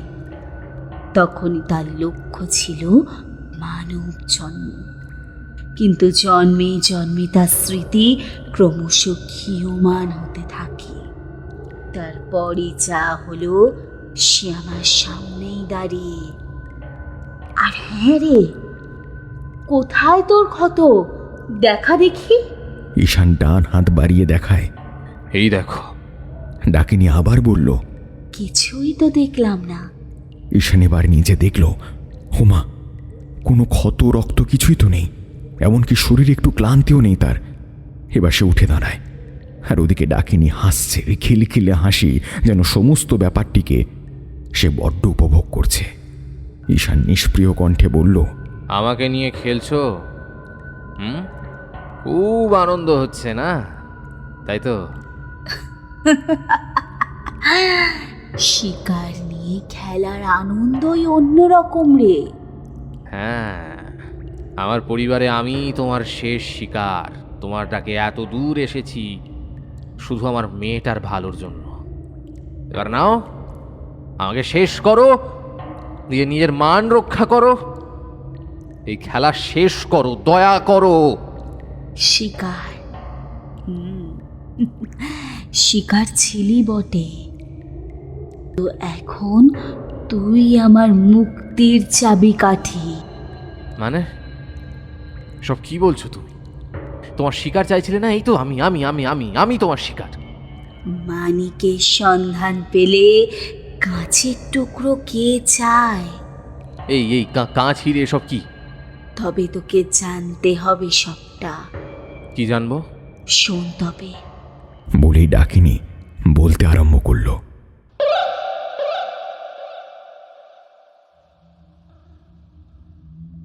এই গল্পের আরম্ভ আজ থেকে হাজারো বছর আগে।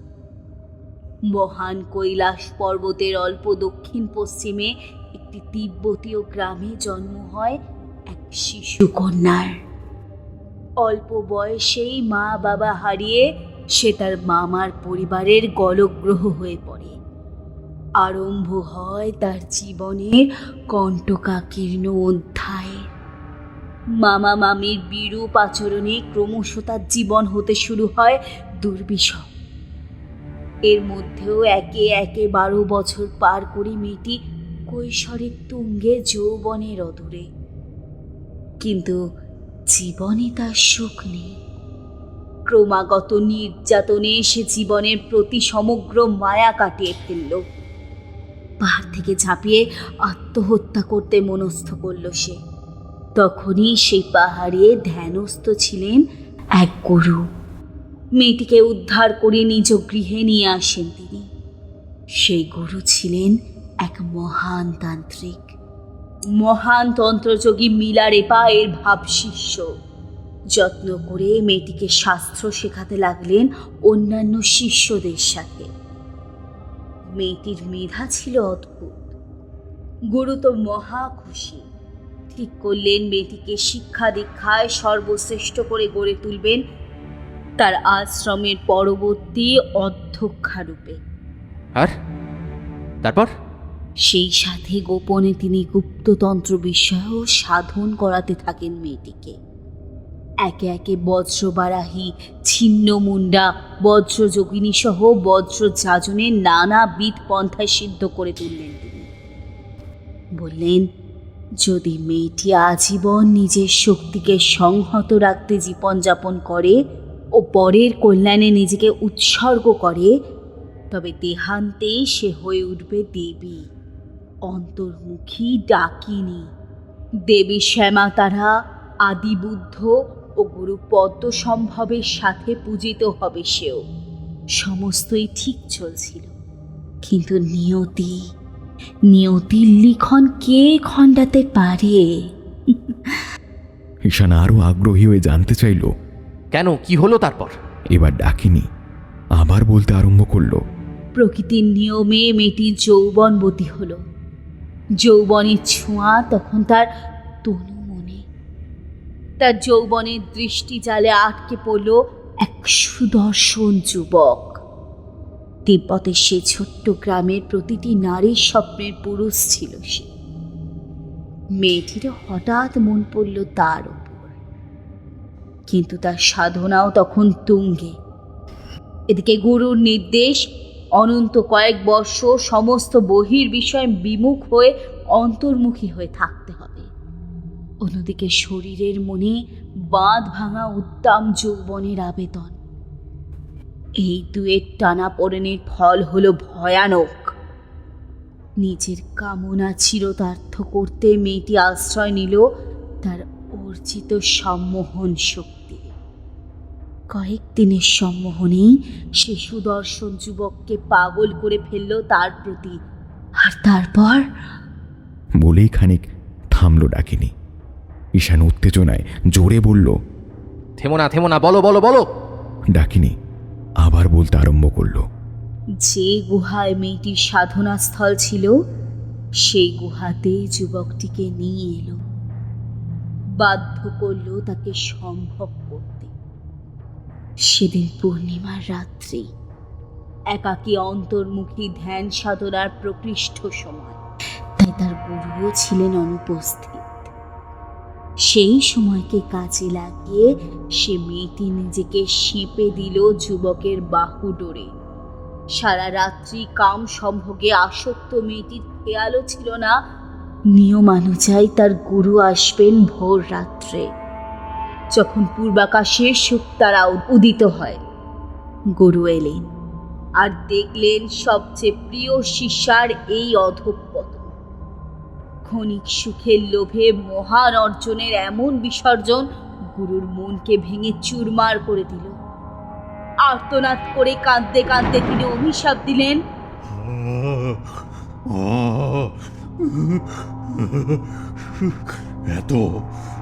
এত সম্ভোগের চাতর তবে তবে ছা, আজ থেকে তুই সম্ভোগ কায়া ডাকিনি হয়েই থাক। নিজ প্রবৃত্তির লোক তোকে নিজেদের বিষয়ে সম্ভোগের সোপান রূপে ব্যবহার করবে। তুই তুই তাদের বিষয়ে সম্ভোগ দেখে জ্বলবি, জ্বলবি। হিংসায় হিংসায় ওদেরই শেষ করে দিবি।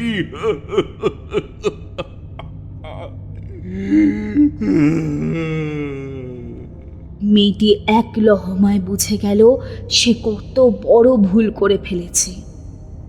তখনই সে গুরুর পায়ে পড়ল। সন্তান সম শিষ্যার কান্নায় গুরুর মন টলে গেল।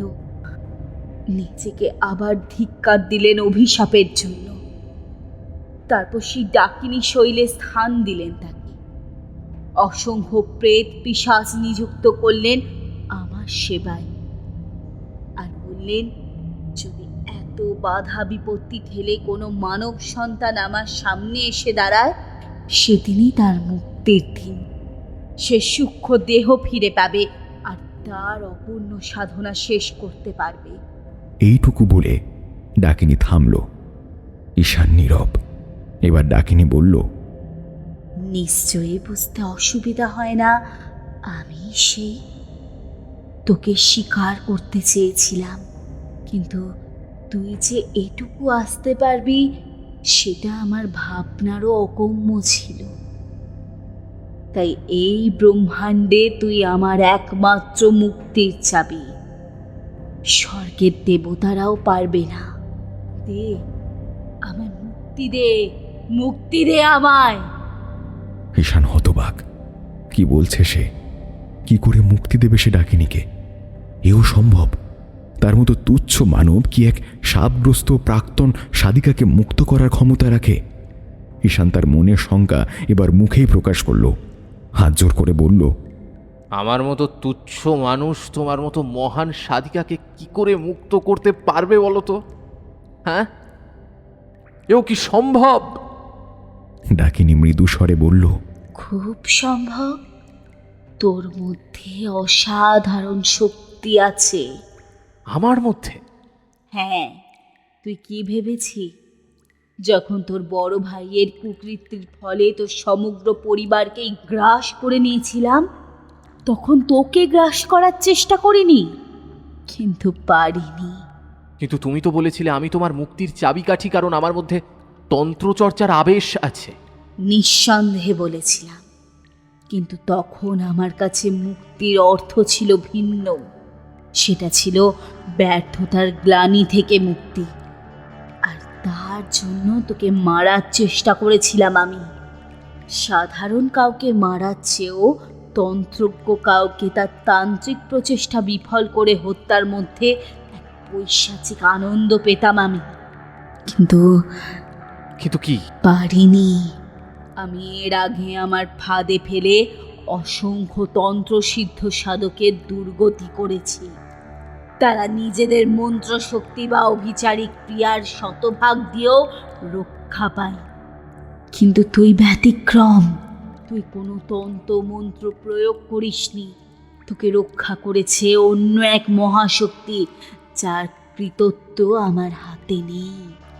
কিন্তু তাতে আমি কি করে তোমায় মুক্তি দিতে পারি? যে শক্তি আমাকে রক্ষা করেছে তার সম্পর্কে তো আমি অজ্ঞ, সম্পূর্ণ অজ্ঞ। ওরে, ফুল নিজের মধু নিজেই বহন করে, কিন্তু তা কি ফুল জানে? বুঝতে পারলাম না। যে সাধনা ওই জন্মে তুই করেছিলি, ওই সাধনাই তোকে রক্ষা করেছে বারবার। ওই সাধনার ফলই আমার চাই, তবেই আমার সাপ মুক্তি হবে। কিন্তু সেই সাধনার ফল তো আমি নিজেই প্রত্যক্ষ করিনি। কিন্তু তাতে তোর সাধনার ফল নষ্টও হয়নি। নষ্ট হলে এতদিনে তোর বাঁচা অসম্ভব ছিল। বেশ, যদি তাই হয় তবে তুমি আমার সেই শক্তি হরণ করো, তোমার এই দুর্গতির শেষ হোক। ভেবে বলছিস তো? এই শক্তি একবার খোয়ালে আর সহজে পাবি না। নিয়ে নাও, নিয়ে নাও, এই শক্তি নিয়ে নাও। শক্তি থাকলেই তো তা প্রয়োগের জন্য মন আকুপাকু করবে। আজ থেকে 300 বছর আগে সেই শক্তির অপব্যবহার করতে গিয়েছিলাম, সেদিন সফল হলে আজও হয়তো তোমার মতো দশা হতো আমার। তাই এই শক্তি বর্তমান জন্মে আমার কোনো কাজের নয়, তার চেয়ে বরং তুমি মুক্ত হও। ভেবে দেখ, মানব জীবন বড় বিচিত্র। কখন কোন সময়ে সব শক্তির প্রয়োগ পড়ে তা কিন্তু বলা যায় না। তখন কিন্তু আবার পস্তাবি। না, লক্ষ লক্ষ মানুষ এসব শক্তি না থাকা সত্ত্বেও কেবল নিজের বুদ্ধি, বিবেক, অভিজ্ঞতা দিয়ে সমস্ত প্রতিকূলতার মধ্যে বেঁচে আছে। এগুলোই বড় তন্ত্র। চাই না আমার এসব শক্তি। আর যদি প্রয়োজন পড়ে তখন? তুমি বললে না কেউ আমায় রক্ষা করছে, হ্যাঁ? সে হয়তো তখনও আমায় দেখে রাখবে। সে তো কেবল তো সাধনার ফলকেই রক্ষা করে চলেছিল। তাকে আমি রক্ষার জন্য নিযুক্ত করিনি, নিজের গরজে করছে। তখনও নিজের গরজেই করবে। ডাকিনী খানিক চুপ করে গেল, তারপর আবার হাসলো, বেশ কিছুক্ষণ হাসলো। ঈশান আবার বোকা বনে জিজ্ঞাসা করলো, ওমা, আবার হাসছো কেন?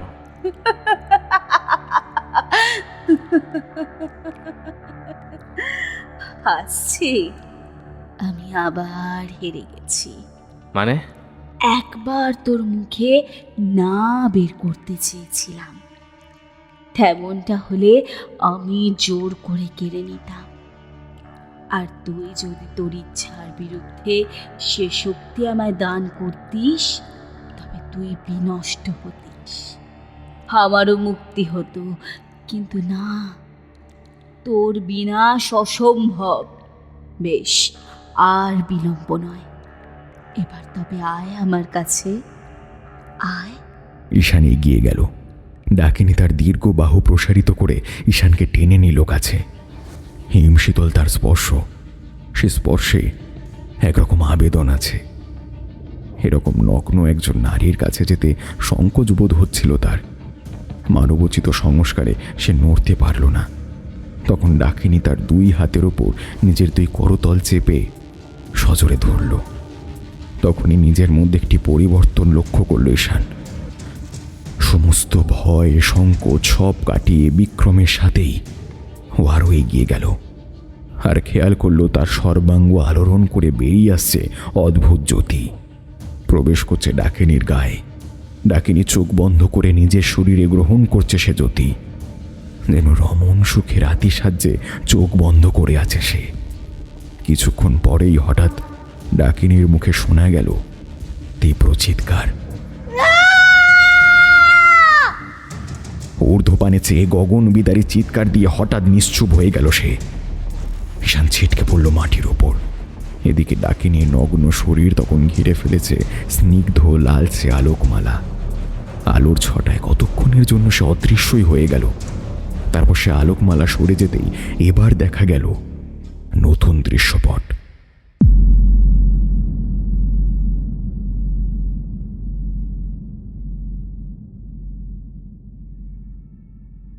নগ্নিকা নারী মূর্তির বদলে বসে আছে চিবর জাতীয় পোশাক পরিহিতা একজন যুবতী। চুল মাথার ওপর জটার মতো বাঁধা, সৌম্য প্রসন্ন মুখ তার, চেহারায় তিব্বতীয় ভাব সুস্পষ্ট। ঈশানের দিকে তাকিয়ে হাত জোর করে সে বলতে লাগলো, আমি ধন্য, তোমার সঙ্গে দেখা হলো। যে কাজ দেবতারও অসাধ্য ছিল তুমি তা করে দেখালে। তবুও মানুষ মানুষের ওপর ভরসা ছেড়ে অপদেবতাকে দিয়ে নিজের কার্য সিদ্ধি করাতে চায়। কেন চায়? বড়ই বিচিত্র। ঈশান লক্ষ্য করল তার মুখ নাড়ার সঙ্গে কথার গরমিল। হয়ত সে তিব্বতীয় ভাষাতেই বলছে। ঈশান বাংলায় শুনছে। সে স্মিত হেসে আবার বলল, এবার আমি সূক্ষ্ম দেহে আমার বাকি সাধনা সম্পন্ন করব। তারপর মহাবজ্রে বিলীন হয়ে অন্তর্মুখী ডাকিনীতে পরিণত হব। ঈশান এবার ব্যস্ত হয়ে বলল, এই আমার একটা প্রশ্নের উত্তর যে এখনো পাইনি। কি প্রশ্ন? ওই আলোপি কে ছিল? ওর দেয়া পেয়ারা কি করে আমায় রক্ষা করলো? সে প্রশ্নের উত্তর তুমি নিজেই পাবে। চলি, বিদায়। বলা মাত্রই সে অদৃশ্য হয়ে গেল। তারপরে আশেপাশের পরিবেশ পুরো বদলে গেল। প্রথমত সে দেখতে পেল অসংখ্য ধোঁয়ার কুণ্ডলী ঊর্ধ্বাকাশে উঠে মিলিয়ে গেল, সঙ্গে অসংখ্য কণ্ঠের মিলিত উচ্ছ্বসিত কলহাস্য। অসংখ্য কণ্ঠ মুক্তির আনন্দে যেন চিৎকার করছে। তারপর সেই সবুজাব আলো মিলিয়ে গিয়ে প্রকাশিত হলো পূর্ণিমার চন্দ্রালোক। শেষ মাঘের প্রবল শীত ঝাঁপিয়ে পড়ল ঈশানের গায়ে। সমস্ত অতি প্রাকৃতিক চিহ্ন ঝেড়ে পাহাড় তার রাত্রিকালীন প্রাকৃতিক রূপ ধারণ করল। ঈশান দাঁড়িয়ে দাঁড়িয়ে ভাবছে, এবার এখান থেকে বেরোবে কি করে?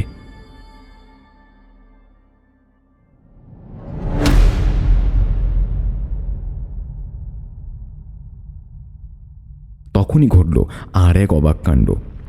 যে বিশাল পাথরের ওপর ডাকিনীর আসন ছিল সেটি দুলে উঠল, সাথে সমস্ত পাহাড়টাই থরথর করে কাঁপতে লাগলো। তারপর পাথরটা গড়িয়ে আসতে লাগলো ঈশানের দিকে। ওরে বাপ, শেষে পাথরে চাপা পড়ে মরবে নাকি? ঈশান আরম্ভ করলো দৌড়াতে। ছুটছে ঈশান, তার পিছনে সেই পাথর। আশেপাশে আদিবাসী পাড়ার কেয়াং থেকে ধ্বনিত প্রতিধ্বনিত হচ্ছে মাঘী পূর্ণিমার বৌদ্ধ প্রার্থনা মন্ত্র। আকাশে পূর্ণচন্দ্র হাসছে, কুয়াশা ভেদ করেও ছড়িয়ে পড়েছে তার আলো। দৌড়াতে দৌড়াতে এক পর্যায়ে পায়ের নিচের মাটি ঢালুর বদলে সমতল হয়ে আসছে। আর শক্তি পাচ্ছে না ঈশান। হঠাৎই হুমড়িকে পড়ে যায় সে। মাথাটা জোরে ঠুকে যায় কোনো কিছুর সাথে। কিন্তু এটা কি? এ তো কোমল। চাঁদের আলোয় চেয়ে দেখল একটি সুন্দর পায়ের পাতা। এবার সে উপরের দিকে তাকায়। তার সামনের একটি উঁচু পাথরে বসে আছে একটি বছর দশকের মেয়ে। আরে, মেয়েটি তা চেনা। এ তো সেই মেয়েটা ডাকিনী শৈলে যাওয়ার আগে যার বাছুর খুঁজে দিয়েছিল ঈশান। আলোপি। হ্যাঁ, ওর নাম তো আলোপি। ওর বাম হাতে ওটা কি? একটা গোটা আঁখ না? আর ওর মাথার পিছনে ডানে পূর্ণিমার চাঁদটা অর্ধেক ঢেকে গিয়ে অর্ধচন্দ্রের মতো দেখাচ্ছে না? ঈশান কিছুই বলল না, ফ্যাল ফ্যাল করে চেয়ে রইল। শুধু শুনতে পেল মৃদু স্বরে আলোপি বলছে, বলছিলাম না আবার দেখা হবে। তারপর আর কিছু মনে নেই ঈশানের।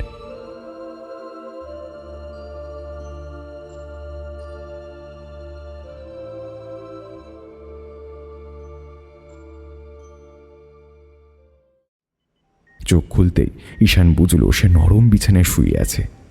চোখের দৃষ্টি ঝাপসা থেকে পরিষ্কার হতেই দেখল পাশে জয়া বসে আছে, মুখে উদ্বেগের চিহ্ন, চোখে জল। পেছনে দাঁড়িয়ে জয়ার মামা শিবু। ঈশানকে চোখ মেলে দেখেই জয়া হেসে ফেলল, সঙ্গে চোখে জল। অপর পাশে থাকা নার্স তড়িঘড়ি ডাক্তারকে ডাকতে গেলেন। জয়ার মুখে তখন হালকা অভিমানও ফুটে উঠছে। ডাক্তার এলেন, সঙ্গে পুলিশও। ডাক্তার শারীরিক পরীক্ষা করে সরে বসলেন। পুলিশের লোকটি বলতে আরম্ভ করলেন, আপনার কোনো খোঁজ না পেয়ে আপনার মেয়ে মিসিং ডায়েরি করেছিল। সেই সূত্রে আপনার ছবি ও ডিটেলসের ফ্যাক্স রাঙামাটি থানায় এসে পৌঁছায়। আমরা খোঁজ করেছিলাম আপনার, তাও 2 দিন যাবৎ। কিন্তু গত পরশু সন্ধ্যায় হলো অদ্ভুত এক কাণ্ড।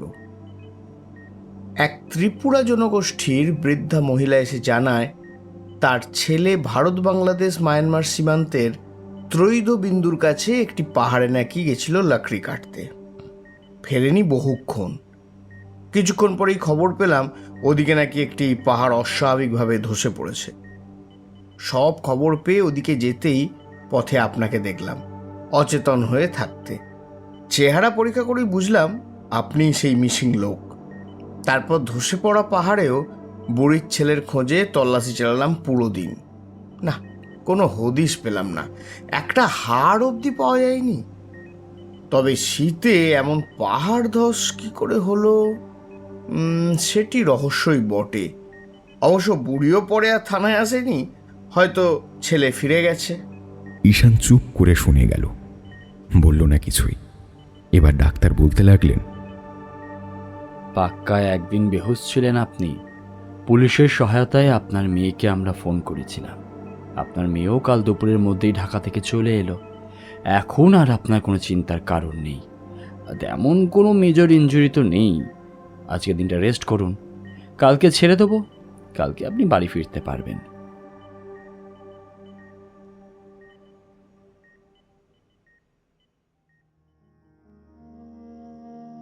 মাস দুয়েক পরের কথা, আর 7 দিন বাদেই নববর্ষ। সে উপলক্ষে মন্দিরের নবীনীকরণের কাজ চলছে, তত্ত্বাবধানে ঈশান নিজেই। রাঙামাটি থেকে ফিরেই সে এখন মন্দিরের সক্রিয় কর্মী। ঠিক করেছে এবারের নাট মন্দির সাজাবে সতীর 51 পিঠের ছবি ও ছোট ছোট তথ্য দিয়ে। সেগুলোর জন্য তথ্য সংগ্রহে সহায়তা করেছে জয়া। একে একে সতীপীঠ, পতিত অঙ্গ, দেবীর নাম, ভৈরবের নাম ও সংক্ষিপ্ত পরিচিতি সংযুক্তি করা হচ্ছে। 35 নম্বর পীঠের বর্ণনা জয়া পড়ে শোনাচ্ছে। স্থান প্রয়াগ, পতিত অঙ্গ, হাতের আঙ্গুল, দেবীর নাম ললিতা, আর ভৈরব হলেন ভব। এবার সংক্ষিপ্ত পরিচিতি লিখতে গিয়ে চমৎকৃত হলো ঈশান। জয়া বলে চলেছে, মন্দির মূলত আলোপি দেবীর মন্দির নামেই খ্যাত। দেবীকে 10 বছরের কুমারী রূপে পুজো করা হয়। ইনি ভক্তের সাধনার ফলকে রক্ষা করেন এবং ভক্তকে বিপদ থেকে দূরে রাখেন। ঈশানের কলম খানিকটা থেমে যায়, একটু অন্যমনস্ক হয়ে পড়ে। মাথায় শুধু একটা নামই ঘুরছে, আলোপি।